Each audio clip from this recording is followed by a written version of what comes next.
ప్రాజెక్టులు కట్టినమని చెప్పుకోవడం తగ్గిస్తే బాగుంటుంది. శాసనసభ సమావేశాలు పూర్తయిన తర్వాత ఒక మొత్తం సభ్యుల బృందాన్ని గతంలో ఈ ప్రాజెక్టులు పూర్తి చేసినప్పుడు గ్రామాలలో బస్సులు పెట్టి ఈ ప్రాజెక్టుల దగ్గరికి పర్యటనకు రైతులందరినీ పంపించాను. నేను మొట్టమొదట అందరి సభ్యులకు మా శాసనసభ లెజిస్లేటివ్ అఫేర్స్ మినిస్టర్ గారి ప్రాంతం అది, వారిని నేను అనుమతి అడుగుతున్నాను. ఎందుకంటే ఆ మేడిగడ్డ వారి సొంత శాసనసభ నియోజకవర్గంలోకి వస్తుంది. మాకందరు కూడా అక్కడ చిన్న చిన్న ఛాయ్ భోజనం లాంటి వసతులు ఏర్పాటు చేయండి.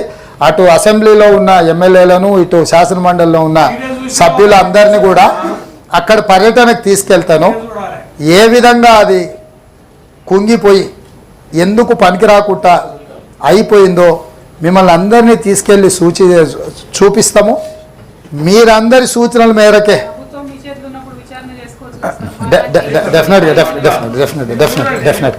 డెఫినెట్గా వారి సూచనను శ్రీమతి కల్వకుంట్ల కవిత గారు సూచన చేశారు. విచారణ చేయమని డెఫినెట్గా వారి సూచన మేరకు ప్రతిపక్షం మంచి సూచన చేశారు. సిట్టింగ్ జడ్జి చేత విచారణ చేసి కాంట్రాక్టర్లు ఇచ్చిన వాళ్ళను, ఆ సంబంధిత శాఖ మంత్రులను, ఆ కాంట్రాక్టర్లను అందరినీ కూడా ఏ రకంగా చట్ట పరిధిలో శిక్షించాలనో డెఫినెట్గా శిక్షిస్తాం. ఈ రకంగా ముందుకొచ్చి ప్రభుత్వానికి సహకరిస్తే డెఫినెట్గా చేస్తాం. సిట్టింగ్ జడ్జి చేత విచారణ చేస్తామని మా పెద్దలు జీవన్ రెడ్డి గారు చెప్పిండ్రు. నేను కూడా వారి సూచనను కూడా పరిగణలోకి తీసుకొని డెఫినెట్గా మేడిగడ్డ విషయంలో, అన్నారం విషయంలో సిట్టింగ్ జడ్జి చేత విచారణకు ఆదేశించి విచారణ చేపడతామని ఈ విషయం